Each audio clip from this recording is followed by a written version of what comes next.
Have you ever looked at your cat and thought, I want your life? No bills, no deadlines, just 16 hours of naps and a silver platter of tuna. It's the ultimate dream, right? But here's the reality that might break your heart a little. To your cat, your cozy, beautiful home can sometimes feel like a high-stress obstacle course. While you're relaxing with a lemon-scented candle, your cat's survival instincts might actually be screaming danger. You see, your cat has over 200 different body postures and movements to tell you they're stressed. But because they are solitary survivors, they are biological masters at hiding their discomfort until they finally snap. It's not that they're being moody or mean, it's that they are misunderstood. Today, we are diving deep into the 5 everyday things, the invisible stressors that are pushing your cat to their breaking point. And don't worry, we're going to fix them together, because your cat doesn't just need a house, they need a sanctuary. Let's look at the world through their eyes. Before we get to the list, we have to address the who. Who is the cat? Technically, your cat is Felis sylvestris catus, a direct descendant of the North African wildcat. And here is the fascinating part. While dogs were selectively bred for thousands of years to work for us, cats basically domesticated themselves about 10,000 years ago. They stuck around for the mice and we stuck around for the company. Because of this, your cat isn't a small dog. They are solitary hunters who still have the same genotypes as their wild ancestors. They rely on predictability, familiarity, and routine to feel safe. When that sense of control is lost, they don't just get annoyed. They go into a physiologic state of distress. So let's start with the first thing that is likely overwhelming their senses right now. We love the smell of lemon fresh or lavender fields, don't we?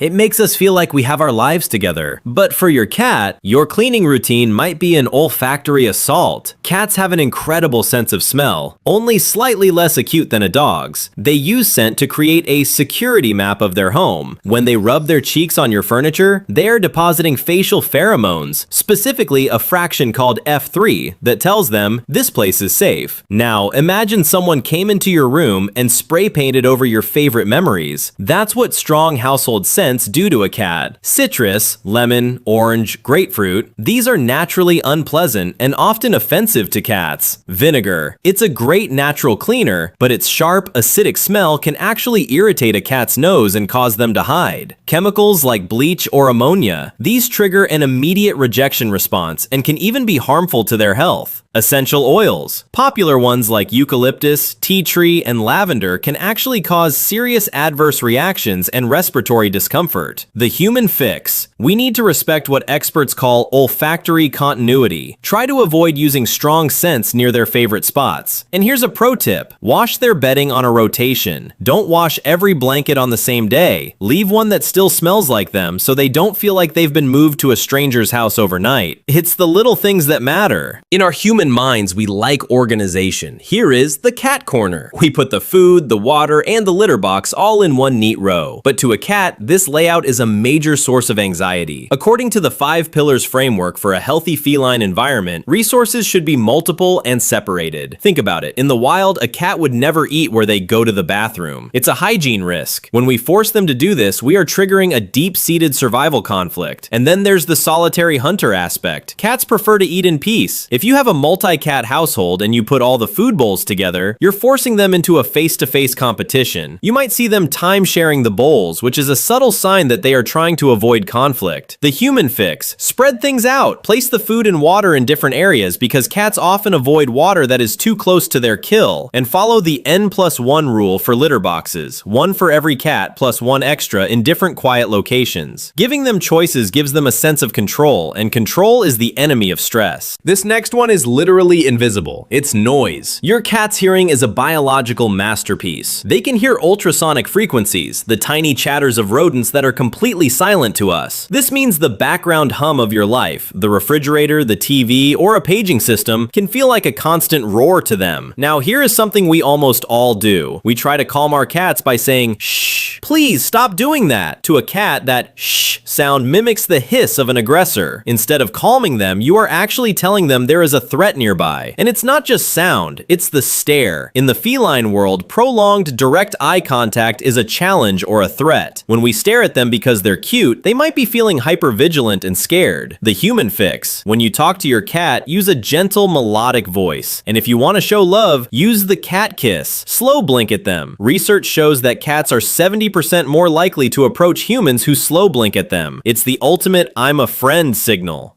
Ah, the Venus cat trap.